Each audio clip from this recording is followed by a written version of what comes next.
Hello दोस्तों, welcome back to new video of this YouTube channel, जिसमें हम लोग पढ़ने वाले हैं क्लास 12 का एक बहुत ही इंपॉर्टेंट टॉपिक। तो चलिए स्टार्ट करते हैं। हम आज पढ़ने वाले हैं अक्षीय स्थिति में विद्युत क्षेत्र की तीव्रता। तो अक्षीय स्थिति में विद्युत क्षेत्र की तीव्रता निकालने के लिए हमें पहले एक डायग्राम बनाना पड़ता है। वो कुछ इस तरीके का होता है। आपसे इससे पहले हमने द्विध्रुव सिखाया था, कैसे बनता है। यहाँ पे -q होता है, ऐसे करके एक और लाइन जाती है, यहाँ पे दूसरा आवेश प्लस का q होता है, ठीक। और बीच में अगर ये लाइन खींच दें और ये पॉइंट O रख दें, तो यहाँ से इस वाले की दूरी भी L होगी Q की, और इस वाले L की भी दूरी Q की दूरी L होगी, ठीक।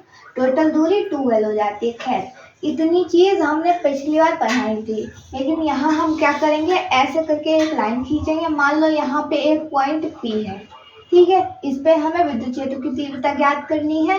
और E1 मतलब कि अगर -q के लिए है तो फिर E1 तीव्रता हो जाएगी, और अगर E2 यानी कि प्लस के q के लिए है तो तीव्रता E2 हो जाएगी। तो जो +q वाली होगी वो इधर के लिए होगी, और E1 यानी कि -q वाली होगी वो इस तरफ के लिए होगी, ठीक है।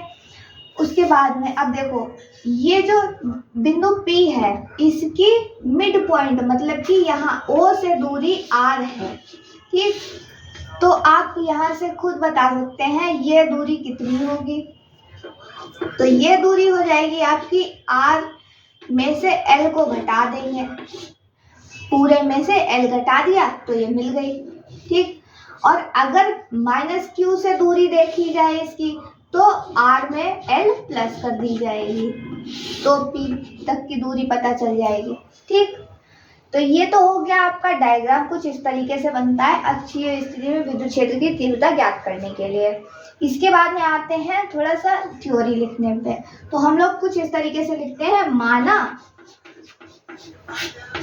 कोई विद्युत द्विध्रुव, क्योंकि ये क्या है, एक द्विध्रुव है, तो ऐसे लिखेंगे, माना कोई विद्युत द्विध्रुव किसी विद्युत क्षेत्र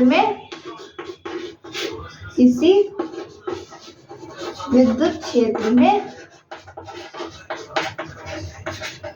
परावैद्युतांक माध्यम में रखा हुआ है।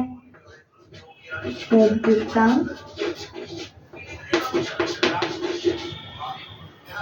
माध्यम में रखा हुआ है, या रखा है, ऐसे लिख सकते हैं। तब इसके ऐसे लिखते हैं, तब इसके मध्य बिंदु यानी कि मिड पॉइंट क्या है इसका, O है। तो मध्य बिंदु O से इससे R मीटर की दूरी पर एक बिंदु P है। R मीटर की दूरी पर एक बिंदु P स्थित है, और जिस पर हमें तीव्रता ज्ञात करनी है, या ऐसे लिख सकते हैं, इस पर हमें तीव्रता ज्ञात करनी है,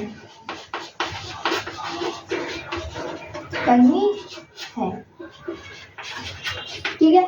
इसका आप स्क्रीनशॉट ले लीजिए, उसके बाद में आगे बढ़ते हैं।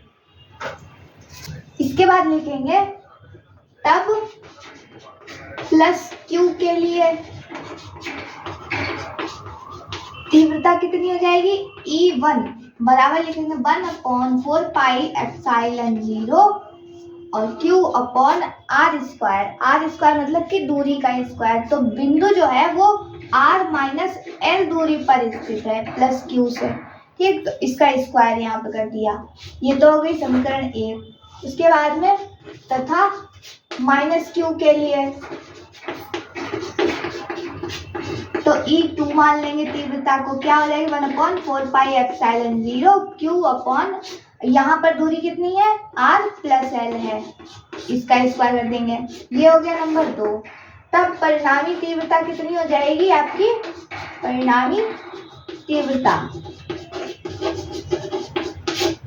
E बराबर हो जाएगा E1 माइनस E2 ये कर देंगे।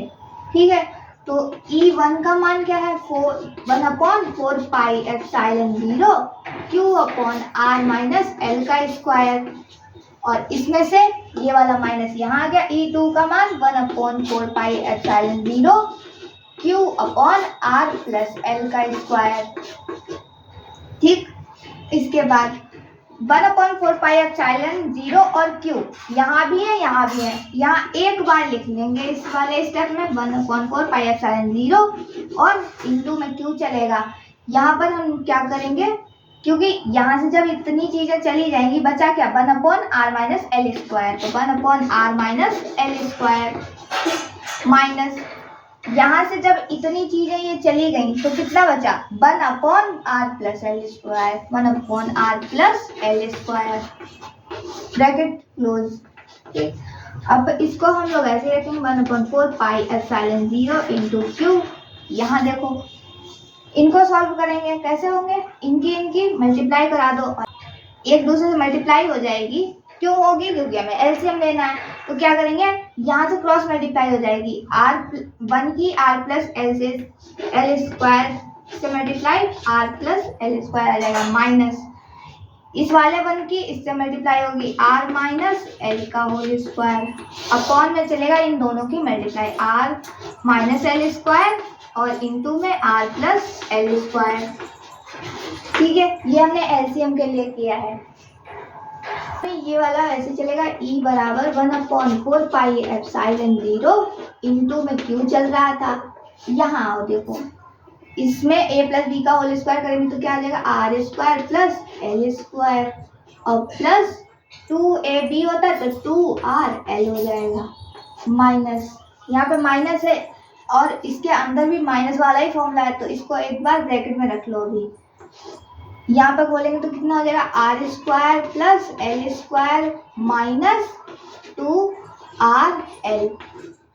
ठीक है, और अपॉन में क्या चल जाता है, इन दोनों की गुणा, r माइनस एल का स्क्वायर और r प्लस एल का स्क्वायर। ठीक है, देखो 1/4 पाई एप्सिलॉन 0 इंटू क्यू ऐसे ही रहा।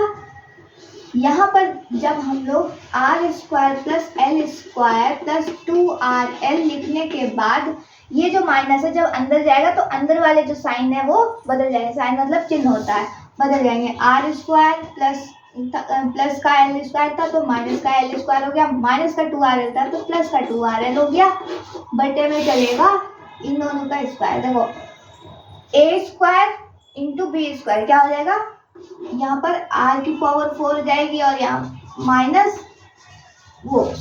आर स्क्वायर का स्क्वायर कर देंगे और माइनस एल स्क्वायर का स्क्वायर कर देंगे। ठीक, क्योंकि ए स्क्वायर माइनस बी स्क्वायर बराबर ए प्लस बी इंटू ए माइनस बी होता है, इसलिए। अब इसके बाद में ये तो क्लोज कर दो। अब देखो आर स्क्वायर ये प्लस का ये माइनस का कैंसिल हो गए, ये प्लस का एल स्क्वायर ये माइनस का एल स्क्वायर कैंसिल हो गए, बचा क्या 1/4 पाई एप्सिलॉन 0 गुणा में क्यू चल रहा था 2rl और 2rl दोनों प्लस के हैं, कितना हो जाएगा 4rl। ठीक, बटे में कितना चल रहा है, ये आर स्क्वायर माइनस वो r की पावर 4 माइनस l की पावर 4। अब देखो हम क्या करेंगे, E बराबर यहाँ पे E चलेगा बराबर में, ठीक है, 1/4 पाई एप्सिलॉन 0 था इंटू में इस 4 को क्या लिखेंगे, Q था यहाँ पे, Q ऐसे ही रहेगा, 4 को हम लोग लिखेंगे 2 इंटू एल और 2r चला लो, ठीक, और अपॉन में कितना चल रहा था 2 इंटू 2r। हाँ ठीक है, और अपॉन में r की पावर 4 और माइनस एल की पावर 4। अब यहाँ पर लिखो अगर या यदि, ऐसे करके लिखो हिंदी में, यदि r की पावर 4 बहुत ज़्यादा बड़ी हो एल स्क्वायर से तो सिर्फ r की पावर 4 रह जाएगी, यहाँ पर एल स्क्वायर नहीं है, पावर में 4 चल रही है। ठीक, अब देखो इसके बाद हम क्या करेंगे, इस q इंटू 2l को क्या करेंगे p लिख लेंगे, 1/4 पाई एप्सिलॉन 0 इंटू में इस पूरे को p लिख लेंगे इंटू में 2r चल रहा था और बटे में r की पावर 4 थी। एक r यहाँ पे है, 4r यहाँ पे है, एक r कैंसिल हो गई तो कितनी बची, यहाँ पे 3r बचेंगी। E बराबर आ जाएगा यहाँ पे E बराबर 1/4 पाई एप्सिलॉन 0 गुणा में 2p अपॉन ये 2 है और ये p है तो 2p हो गया, अपॉन में r की पावर कितनी चलेगी, 3 चलेगी। ठीक है, तो इस तरीके से ये आपका सॉल्व हो जाएगा और e का मान क्या हो जाएगा 1/4 pi epsilon 0 into 2p upon r³।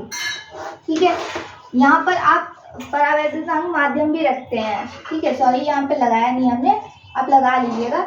k चलता है, ठीक, जब ये k चल के यहाँ तक आ जाता है तो हम लोग इसे ऐसे भी लिखते हैं कि यदि k बराबर 1 हो, ठीक, तब E बराबर कितना हो जाएगा यहाँ पे 1/4 pi epsilon 0 into 2p upon r³। ये आपका फाइनल डेरिवेशन होता है जो कि लाना होता है प्रूवमेंट। उम्मीद करते हैं समझ में आ गया होगा। अगर वीडियो समझ में आई हो तो लाइक कीजिएगा, चैनल पर नए हो तो सब्सक्राइब जरूर कर लीजिए। फिर मिलते हैं एक और नए वीडियो के साथ, तब तक के लिए धन्यवाद।